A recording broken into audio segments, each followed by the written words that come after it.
du message ce matin, c'est « Parce que mon Dieu est souverain, alors ». Alors, j'aurais commencé en soulignant quelque chose. On a eu à cœur, en fait, finalement avec Bob, de parler sur les mêmes passages. La semaine passée, Bob a prêché sur Esdras, versets chapitres 8 et 9. Et en fait, j'avais dans l'intention de prêcher sur ce passage-là moi-même. Alors, première chose, et je crois que c'est pas neutre hein, quand le Seigneur met au cœur de plusieurs personnes de prêcher et les envoie sur les mêmes passages de la parole. Alors, premier clin d'œil. Deuxième clin d'œil, qui, à mon sens, n'est pas neutre et anecdotique non plus, c'est que, en fait, je croyais, hier soir encore à 21h, je croyais que je prêchais dimanche prochain. J'ai eu, merci Stéphane encore, un SMS de Stéphane qui disait au fait, et là j'ai fait, à moi c'est demain. Alors merci Seigneur, j'essaye d'anticiper, j'aime, comme j'ai déjà dit en fait, malaxer les passages et me laisser conduire par le Seigneur, et donc j'étais pas... j'avais pas rien du tout. Disons qu'à 21h, on s'y est mis. Mais ce qui est assez... et vraiment, là où je veux nous amener, c'est que le Seigneur, finalement, nous a mis à cœur, tous les deux, à Bob et à moi, de parler autour d'Esdras. Et, alors que je pensais prêcher, du coup, le 24, Bob a lancé cette semaine de jeûne et prière avec Esdras 8 et 9. Et puis, de façon imprévue, le Seigneur permet que cette semaine de jeûne et prière se termine autour d'Esdras aussi. Et je crois qu'il n'y a pas de hasard avec le Seigneur, enfin je crois pas, j'en suis convaincu, et que le Seigneur veut nous dire quelque chose de particulier ce matin, et du coup au travers de cette semaine démarrée, lancée on va dire par Bob, et puis conclue alors ce soir, mais en tout cas au culte ce matin. Alors, pour... justement rentrer, donc là on va les passages sur lesquels on va s'appuyer ce matin, en particulier c'est Esdras 1 et 2 qui vont nous conduire. On va se laisser aussi conduire par d'autres passages, mais on part d'Esdras 1 et 2, et du coup je voudrais remettre quelques éléments de contexte par rapport à Esdras, parce que, et insister sur une chose, c'est que la Bible décrit l'histoire, et que la Bible est ancrée dans l'histoire de l'humanité. Et on va voir ça. Mais donc les livres d'Esdras et Néhémie, en fait, vous le savez peut-être pas, alors moi je l'avais peut-être su, mais je l'avais oublié, dans les manuscrits hébreux, c'est en fait un seul livre. Donc c'est l'histoire relatée de la période d'Esdras et puis de la période de Néhémie.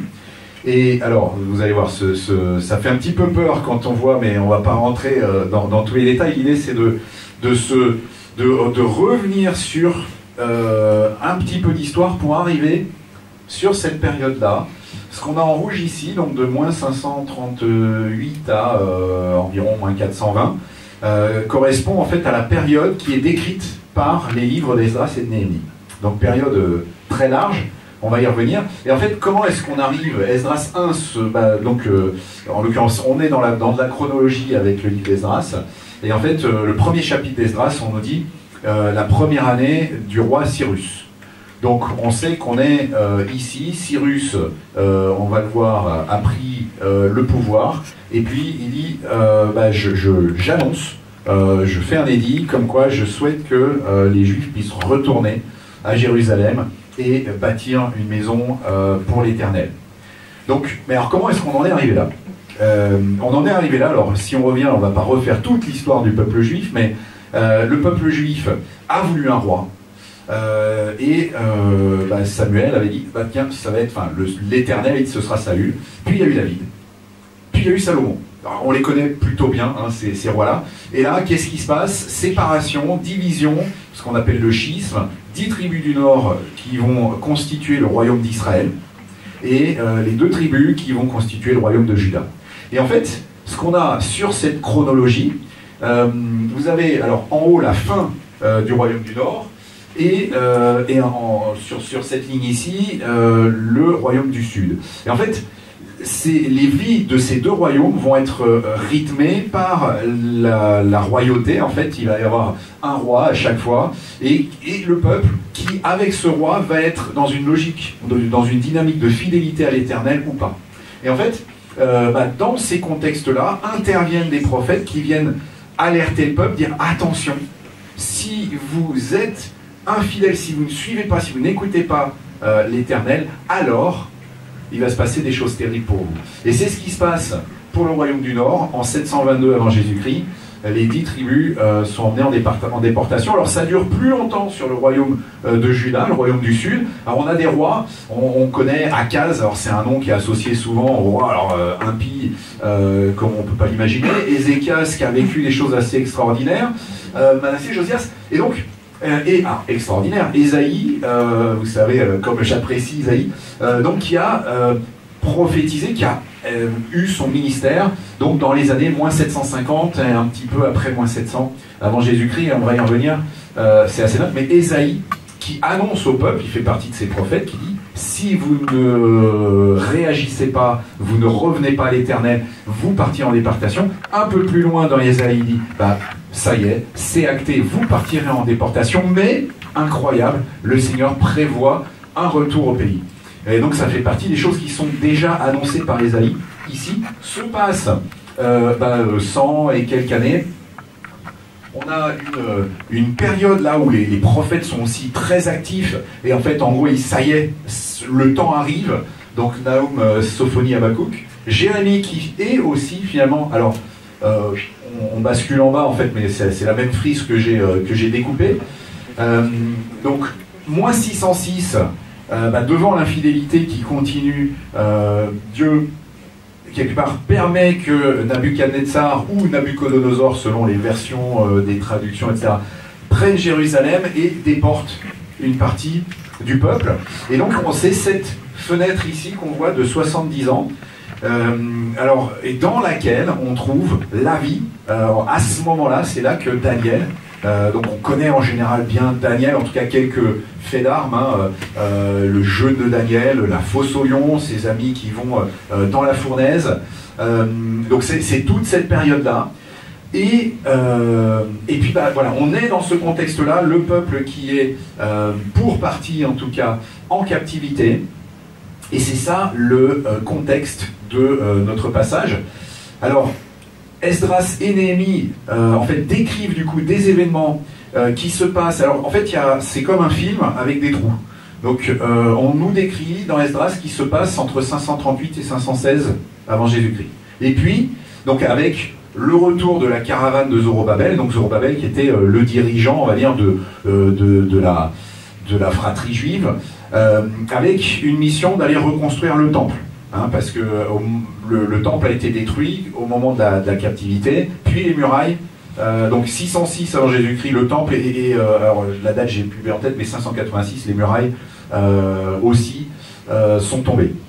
Et puis là, donc, on nous dit, voilà, le peuple revient, on nous décrit cette partie-là, qui dure une vingtaine d'années, puis 57 ans, où on ne sait pas ce qui se passe. Puis, et c'était sur ce moment-là que Bob avait prêché la fois passée. Là, tout à coup, apparaît Esdras. Jusque-là, on n'entend pas parler du nom d'Esdras, donc on nous parle de choses qui se passent avant. Là, Esdras, qui était déjà quelqu'un de pas tout jeune, part à Jérusalem avec l'accord du roi, c'est Darius, sauf erreur de ma part. Artaxerxès. Artaxerxès. Je me dis, il y a un truc qui ne va pas. Donc vient pour contribuer à relancer finalement et à construire les murailles. 12 ans où on ne sait pas ce qui se passe. Et puis, premier séjour de Néhémie, 12 ans, deuxième séjour de Néhémie. Voilà. Encore une fois, tout ça pour dire, oui, tout ça c'est de l'histoire. C'est inscrit dans l'histoire. Et alors là, du coup, j'ai fait un zoom sur la frise pour dire... on a tendance, moi j'ai grandi avec l'école du dimanche, etc. Et on a tendance à voir le livre de Daniel. On connaît les histoires de Daniel. Le livre d'Esdras, c'est peut-être un peu moins clair. Ah oui, si c'est le moment où il retourne au pays. Agé Zacharie, voilà, Agé Zacharie, c'est cette période justement où ils ont commencé à reconstruire le temple. Et en fait, tout ça s'inscrit, et c'est ça, moi j'ai été bluffé en relisant, j'ai pas mal la période de Noël, je suis retourné dans, j'aime découvrir ou redécouvrir cette période et les associer pour dire, attends, ah oui, en fait, c'est dans l'histoire, c'est dans ces mêmes moments. Donc là, en fait, ce qu'on voit, c'est que il y a eu Nabuchodonosor, donc premier roi pendant la captivité, 2 rois, puis Belshazzar, ou 2 ou 3 rois. Et Belshazzar, on nous dit, Daniel 7, la première année du roi Belshazzar, Daniel a eu une vision, et c'est cette fameuse vision, pour ceux qui connaissent, de Daniel qui voit les royaumes à venir. Complètement incroyable. Et c'est clair, enfin voilà, on pourrait y passer du temps, mais voilà, Daniel 8, on décrit un petit peu différemment 2 royaumes à venir qui sont les Mèdes et les Perses, un royaume, un empire, et puis l'empire grec. Donc c'est des images qui sont utilisées. Donc Daniel 7, Daniel 8. Daniel 8, 3e année du règne de Belshazzar. Daniel 5, là, alors, c'est pas toujours dans la chronologie, et par contre c'est indiqué première année, 3e année, etc. Donc Daniel 5, en l'occurrence, nous dit que, en fait, il y a un festin qui a lieu. Pendant ce festin, il y a une main qui écrit sur le mur. Daniel est le seul à pouvoir traduire. Et il dit, bah voilà, tu as été jugé, Belshazzar. Et il annonce que ça va se terminer tragiquement pour lui, et tellement tragiquement que la nuit même, Belshazzar est assassiné. Et que le royaume médo-perse prend Babylone. Donc là, encore de l'histoire. Juste avant que ça se passe, Daniel 9, donc là aussi c'est indiqué dans le temps, Daniel 9, Daniel qui lit les écrits de Jérémie et qui constate dans ses écrits de Jérémie que la captivité doit durer 70 ans. Et donc qui se met à implorer le Seigneur pour ça. Donc tout ça inscrit dans l'histoire encore une fois. Et puis on arrive, Esdras chapitre 1, on est à la première année de Cyrus, et il y a cet édit de Cyrus, et puis, hop, Daniel, chapitre 10 à 12, on dit qu'on est à la 3e année de Cyrus. Voilà, donc tout ça, encore une fois, pour s'émerveiller, de se dire, ok, alors j'ai compris où on en est dans le passage qu'on va regarder, mais je me rends compte, encore une fois, où à nouveau je suis renouvelé, où je découvre combien, effectivement, on est dans de l'histoire, des faits avérés et assez extraordinaires dans ce qui s'est passé. Alors, pour les jeunes qui nous regardent, et puis pour les jeunes qui sont dans la salle, et pour les moins jeunes aussi, ce matin, en fait, je vous propose un escape game. Alors, est-ce que vous savez ce que c'est qu'un escape game? Voilà, je vais au moins pouvoir expliquer à Isabelle. Alors, un escape game, en général, alors maintenant, il en existe qu'on peut faire chez nous, etc. Le principe, en général, on est dans une salle. Et puis là, on nous donne une mission. Alors, il y a de la déco, etc. C'est souvent très bien fait. Et on doit décrypter des énigmes, on fouille un peu partout, on trouve des morceaux de papier, on trouve des labyrinthes. Il faut trouver des codes, rentrer les codes qui permettent d'ouvrir une porte qui est au fond d'un placard. Et puis après, hop, on passe dans une autre salle. Alors, il y a différents scénarios. Donc là, on va faire ça ce matin. On va essayer d'accompagner, de permettre au peuple de retourner à Jérusalem. Mais pour ça, il faut qu'on résolve 3 codes. Qu'il va falloir. Alors le premier, normalement, pour ceux qui m'ont entendu le QDDDF, normalement vous devriez le trouver facilement, mais il y a du plus derrière. Vous allez voir ça. Donc il va falloir qu'on trouve et qu'on décrypte, qu'on débloque 3 niveaux. Donc QDDDF, puis QDP, D, puis QDD, A. Alors, QDDDF, on va utiliser des indices pour essayer de comprendre et puis de débloquer les niveaux pour sortir de cet escape game. Et donc la première chose qui va nous aider, c'est le livre, donc le chapitre 1 d'Esdras. Alors, on va le lire ensemble. Donc il y a 9 versets ou 10 versets. Et alors je vous ai donné des indices, j'ai mis en vert, ce qui va pouvoir aider à décrypter déjà ce que veut dire QDDDF. Et puis, après, on va aller un peu plus avant. Donc, la première année de Cyrus, roi de Perse, afin que s'accomplit la parole de l'Éternel, sortie de la bouche de Jérémie. L'Éternel éveilla l'esprit de Cyrus, roi de Perse, et fit faire de vive voix et aussi par écrit dans tous son royaume, une publication disant: Ainsi a dit Cyrus, roi de Perse, l'Éternel, le Dieu des cieux, m'a donné tous les royaumes de la terre, et il m'a chargé de lui bâtir une maison à Jérusalem qui est en Juda. Quiconque d'entre vous et de son peuple, que son Dieu soit avec lui, et qu'il monte à Jérusalem qui est en Juda, et bâtisse la maison de l'Éternel, le Dieu d'Israël, c'est le Dieu qui est à Jérusalem. Et tous ceux qui sont demeurés de reste, donc qui sont restés dans tous les lieux où ils s'étaient établis comme étrangers, les habitants du lieu leur viendront en aide avec de l'argent, de l'or, des dons en nature et du bétail, ainsi que par des dons volontaires pour la maison du Dieu qui est à Jérusalem. Et les chefs de famille de Juda et de Benjamin, les sacrificateurs et les Lévites, tous ceux dont Dieu avait éveillé l'esprit se levèrent pour monter afin de bâtir la maison de l'Éternel qui est à Jérusalem. Et tous leurs voisins leur vinrent en aide en leur donnant des objets d'argent, de l'or, des dons en nature. Et le roi Cyrus, j'avance, sortit les vases appartenant à la maison de l'Éternel que Nebuchadnezzar avait emportés de Jérusalem et placés dans la maison de son Dieu. Et Cyrus les délivra, et donc il remet les ustensiles, et non pas les vaisseaux, Bob. C'était vaisseaux probablement en anglais, mais donc les ustensiles du temple que Nebuchadnezzar avait emportés comme butin. Alors du coup, bon, pour ceux qui ne savent pas ce qui est le cul des DDF, est-ce que vous avez une idée de ce que veulent dire ces initiales? Bon, ceux qui savent. Ah, Elisabeth, ça commence bien.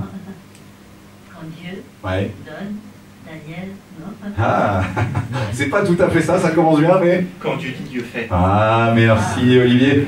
Donc quand Dieu dit, Dieu fait. Alors, bon, là j'ai envie de dire c'était un peu facile parce que ça fait au moins 2 prédications que j'utilise cet acronyme. Et du coup j'ai envie de dire, ok, on va aller un petit peu plus loin pour que vous ayez le droit de passer et de sortir de la première salle pour aller dans la deuxième. Ok, démontre-le. Donc montre-moi que effectivement Dieu avait dit et que Dieu, en fait finalement que ce qu'il a fait accomplit ce que Dieu avait dit. Alors il y a 3 indices. Le premier, il est dans Esdras chapitre 1, donc j'ai entouré en orange, la parole sortie de la bouche de Jérémie. Et on va du coup regarder plus avant ce qui est sorti de la bouche de Jérémie, c'est le 2e indice. Et puis, toujours dans ce passage, chapitre 3, qu'il monte à Jérusalem qui est en Juda et bâtisse la maison de l'Éternel, le Dieu d'Israël. Donc, on nous dit que c'était annoncé par Jérémie, premier indice. Deuxième indice, on nous dit pourquoi? Pour retourner à Jérusalem et pour bâtir la maison de l'Éternel. Alors, on va aller dans Jérémie, voir ce 2e indice qu'on nous donne, Jérémie 29, versets 10 et 14. Donc ils sont entourés. Alors je suis bluffé à chaque fois que je lis ça, parce que souvent, il y a des moments où dans la Bible, on doit décrypter, imaginer. Là c'est tellement clair c'est limpide. Car donc Jérémie écrit donc avant que le peuple ait cette possibilité de retourner, Jérémie écrit: car voici ce que dit l'Éternel, lorsque 70 ans seront accomplis pour Babylone, je vous visiterai et j'exécuterai pour vous ma bonne parole en vous ramenant en ce lieu. Donc Jérémie dit non seulement que vous allez être ramenés, mais deuxièmement aussi que ce sera au bout de 70 ans de captivité. Verset 14: et je me laisserai trouver par vous, dit l'Éternel, je ramènerai vos captifs et je vous rassemblerai d'entre toutes les nations et de tous les lieux où je vous ai chassés et je vous ramènerai au lieu d'où je vous ai exilés. Donc on a, encore une fois, qu'est-ce qui va se passer en fait concrètement? Donc le quoi. Et puis, alors, Ésaïe 44, c'est bluffant. Alors j'ai beau avoir prêché pendant des années sur Ésaïe, j'avais oublié que Ésaïe mentionne Cyrus. Donc on nous dit, Esdras 1, Cyrus, ce roi, fait cet édit qui dit tu peux retourner chez toi. Et là, donc c'est la fin du chapitre 44 et le tout début de 45. Donc c'est moi l'Éternel, c'est qui dit un certain nombre de choses. Et qui dit de Cyrus? Et on ne sait pas d'où il sort ce Cyrus, moins 700 quelque chose avant Jésus-Christ, donc 200 ans environ avant que ça se passe réellement. Donc qui dit de Cyrus? C'est mon berger. il accomplira toute ma volonté en disant à Jérusalem, sois rebâti, et au temple, sois fondé. Et alors après, on nous parle de Cyrus, qui va être un roi puissant, on ne peut pas lui résister, quoi, quelque part. Et en fait, c'est ce qu'on nous décrit dans le début d'Esdras. Alors,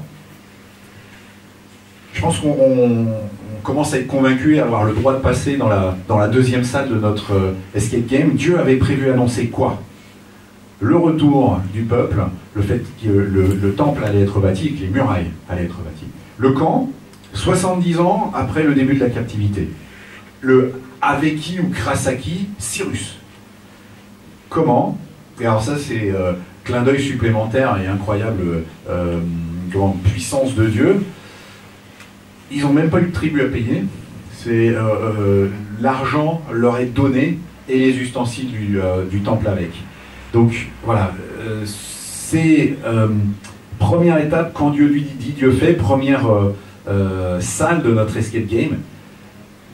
Émerveillons-nous de la souveraineté de ce Dieu extraordinaire et on y reviendra. Alors, deuxième étape.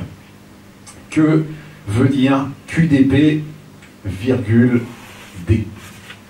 Alors, quelques indices. Alors, on fait comme si on était sur une table avec nos textes. Alors, les indices sont Daniel 9, Daniel 10 et Éphésiens 6. Alors, Daniel 9. La première année de son règne, moi, Daniel, c'est en haut à gauche, je dirigeais mon attention en lisant les livres sur le nombre des années dont l'Éternel avait parlé au prophète Jérémie et qui devaient s'écouler sur les ruines de Jérusalem, savoir 70 ans. Et je tournais ma face vers le Seigneur, me disposant à la prière et aux supplications par le jeûne et avec le sac et la cendre. Et je priais l'Éternel, mon Dieu, etc., etc. Daniel 9. Daniel 10. On a cet homme qui se présente devant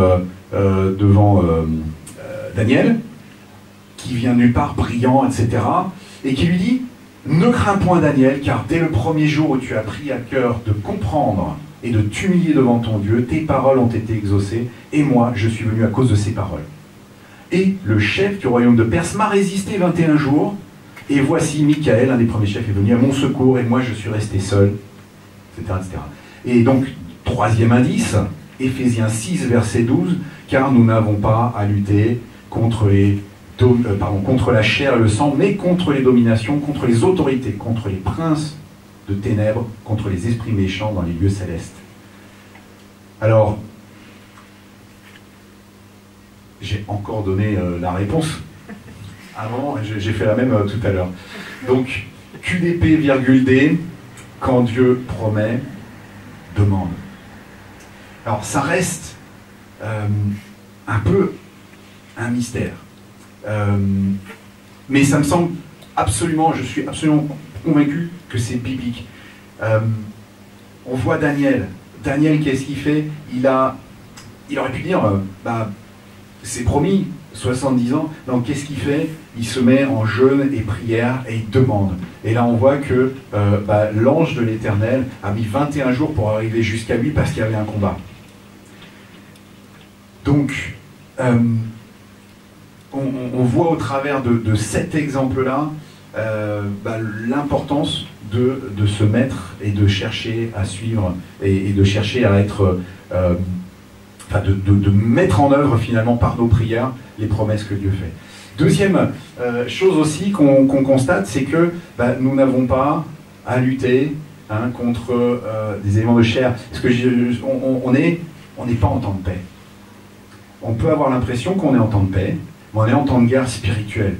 Et c'est très trompeur le confort qu'on peut avoir aujourd'hui, ou pas d'ailleurs, certains ne sont pas forcément en confort, mais je pense qu'aujourd'hui en France, on est malgré tout dans un pays où il y a beaucoup de bonnes choses.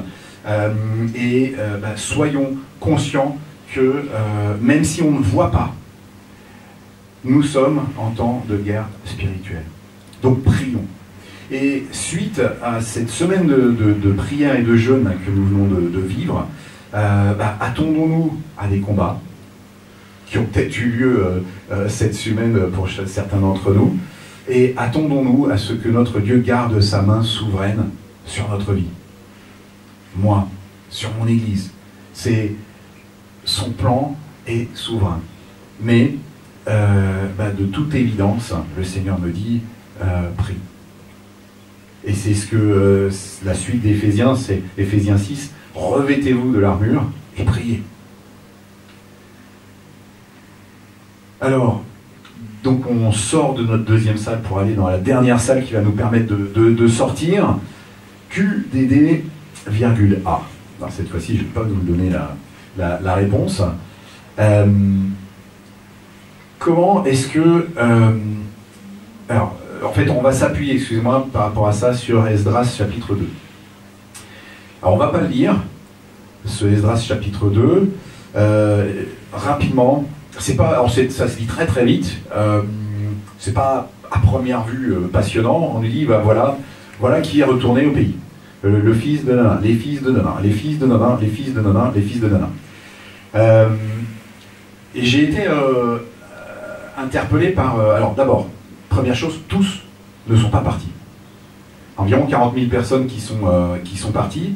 Et donc on va dire que certains se sont projetés et ont dit ok, je sais ce que j'ai ici. On voit que, en tout cas, tous n'étaient pas malheureux à Babylone. Et partir à Jérusalem, dans une ville qui n'a plus de murailles, dans une ville qui n'a plus de temple, dans une ville et un pays qui est entouré d'autres peuples qui n'apprécient pas nécessairement le peuple juif, il y avait un sacré pari.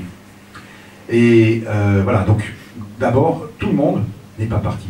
Et secondo, et c'est, je reprends ce que Bob nous disait lors de son message de la semaine passée, ceux qui sont partis sont notés et sont reconnus. Et je crois qu'il y a quelque part une reconnaissance du Seigneur qui dit, je mets dans la parole le nom de ces familles qui ont dit ok, je prends le risque pour la gloire de mon Dieu de partir et de retourner à Jérusalem. Et je crois que voilà, le fait qu'on ait toute cette liste-là n'est pas neutre globalement. Alors, j'ai envie de nous poser la question là pour pouvoir sortir maintenant de cette troisième salle. Est-ce que, donc là on a vu le Seigneur, enfin la question a été posée clairement au peuple. C'est est-ce que vous voulez retourner? Ceux qui veulent retourner, voilà, on vous donne de l'argent, on vous rend les ustensiles et on vous donne entre guillemets notre bénédiction parce qu'il y avait cet édit de Cyrus qui dit ils peuvent reconstruire. Est-ce que le Seigneur te demande quelque chose à toi? Me demande quelque chose à moi? Vous demande quelque chose à vous sur Zoom? À minima, et de façon absolument incroyable, le Seigneur nous donne ce qu'il appelle le plus grand commandement, Matthieu 22, 36 à 40. Maître, la question lui est posée, quel est le plus grand commandement de la loi? Et Jésus lui répondit, tu aimeras le Seigneur ton Dieu de tout ton cœur, de toute ton âme et de toute ta pensée. C'est le premier et le plus grand commandement. Et voici le second qui est semblable, tu aimeras ton prochain comme toi-même. De ces deux commandements dépendent toute la loi et les prophètes. Et puis on va à Matthieu 28, versets 20 et 22, allez et faites de toutes les nations d'ici. Donc déjà il y a deux appels, deux demandes que le Seigneur fait, qui quelque part de toute façon nous obligent, quoi qu'il arrive, à sortir de notre zone de confort. Aimer son prochain comme soi-même, c'est pas neutre. Servir et aimer le Seigneur son Dieu comme, de tout son cœur, de toute son être, de toute son âme, c'est pas neutre. Donc là, le Seigneur t'appelle. Le Seigneur m'appelle. Alors question, où est-ce que t'en es? Est-ce que t'es comme ceux qui vont rester à Babylone, t'es dans le confort de ta vie, peut-être pas parfaite, mais tu sais ce que t'as. Et pas vraiment envie de changer quoi que ce soit par rapport à ça, ou est-ce que tu es prêt à te laisser déranger parce que tu es bouillant pour le Seigneur et que tu dis Seigneur, Seigneur, rends-moi bouillant, même si tu ne l'es pas encore complètement, et puis qu'il y a des moments où on peut être comme ça, rends-moi bouillant, Seigneur, parce que je veux être dans ton plan, je veux t'obéir parce que tu m'as appelé à ça. Alors, du coup, QDD, virgule A, à votre avis, qu'est-ce que ça veut dire? Olivier, je te sens inspiré. Quand Dieu dit accepte. Ah, pas loin, c'est pas accepte. Avance, aimer. Ah, c'est pas mal le avance. Quand Dieu demande, agis. Et voilà, donc souvenons-nous de ces trois étapes, de ces trois clés. Donc appel, il y a un vrai appel dans ces, encore une fois, ces deux passages de l'Esdras, et puis cette semaine de jeûne et prière, je crois vraiment à quand Dieu dit, Dieu fait, avoir une confiance absolue en ses promesses. Et donc, ma prière ce matin, c'est que plus que jamais, chacun d'entre nous, nous soyons affermis dans ses promesses et que nous soyons forts dans notre espérance qui est le retour auprès de Dieu dans un lieu parfait. Donc, vraiment que nous soyons affermis. 2, un appel à prier. Donc, ne restons pas les bras croisés en mode le Seigneur a promis, donc ça va se passer. J'aurais eu tendance à avoir cette confiance en fait dans le Seigneur comme ça. J'ai eu une famille, j'ai eu ce privilège-là d'avoir des parents de confiance. Donc quand ils me disaient un truc, ils s'engageaient, ça se faisait. Et en fait, il y a encore une fois, la Bible nous montre que quand Dieu promet, demande. Et mets-toi à genoux. Pray hard. Donc, je l'ai dit tout à l'heure, mais Bob a un superbe t-shirt avec des genoux. On voit un jean, quelqu'un debout avec un jean avec des trous aux genoux, usé du coup sur les genoux avec marqué Pray hard. Donc prie dur, prie costaud. Et donc on imagine cette personne qui est à genoux et qui use son jean à force de prier. Alors ça ne veut pas dire qu'on doit nécessairement se mettre à genoux pour prier, mais l'image est là. Et on rigolait avec Estelle, on se disait mais ce serait drôle de passer et de dire tiens, allez, relève le jean là qu'on voit si tes genoux sont usés, si ce n'est le jean. Voilà, donc prie fort. Et enfin, un appel à agir. Qu'est-ce que tu vas mettre en place pour le Seigneur? Alors, dans notre contexte actuel, on peut avoir le sentiment d'avoir eu Cyrus qui nous a dit, avec l'histoire du bâtiment, hein, on nous a proposé d'acheter cette maison sur ce terrain pour un prix défiant toute concurrence, les portes se sont ouvertes, c'est vraiment comme si Cyrus nous disait vas-y. Et puis, là tout à coup des bâtons dans les roues, la mairie qui dit qu'ils veulent pas, Saint-Quentin qui dit qu'ils veulent pas, qui font peur à Truffaut qui du coup dit ah là là non en fait je vous le vends plus. Alors on en est là quelque part aujourd'hui, ayons confiance dans notre Dieu. Ce n'est pas, on ne va pas nécessairement avoir exactement le même parcours que le peuple d'Israël. On ne va pas avoir nécessairement Agé, Zacharie qui se lève, etc. Mais je crois qu'on a vraiment, encore une fois, un appel à la confiance, à l'affermissement. Et qu'est-ce qu'on fait Agé, à Zacharie, et on le verra une autre fois, ils ont réveillé le peuple pour qu'ils finissent la construction du temple. Donc, je crois vraiment que ce temps qu'on a vécu de jeûne et de prière nous a appelés, nous a mis à genoux, nous a mis dans cette attitude d'écoute du Seigneur, d'implorer le Seigneur. Continuons à implorer le Seigneur et que voilà, il va nous donner quoi? On ne sait pas encore. On n'a pas reçu en tout cas de quelqu'un de prophétie, quelqu'un qui nous a dit voilà, j'ai reçu ça du Seigneur. Mais par contre, moi, ce que je sais, c'est que le Seigneur nous dit accroche-toi à mes promesses. Donc, quand Dieu dit, Dieu fait, QDDDF. Quand Dieu promet, demande, QDPD. Et puis enfin, quand Dieu demande, agit. Alors, si on peut prendre 10 minutes en ligne, en petit groupe, j'avais 3 questions. Est-ce que tu réalises que ce qui est décrit dans les pages de la Bible est l'histoire? Et comment est-ce que tu réagis par rapport à ça? Deuxième question, est-ce que tu es conscient de l'appel que tout chrétien a de prier pour demander à Dieu de mettre en œuvre ses promesses avec foi? Donc si quelqu'un peut les prendre en photo pour les envoyer sur WhatsApp pour les petits groupes. Et enfin, agir. Qu'est-ce que le Seigneur met sur ton cœur? À quoi est-ce qu'il t'appelle? Et comment vas-tu avancer et mettre cela en place? Voilà, on se donne 10 minutes.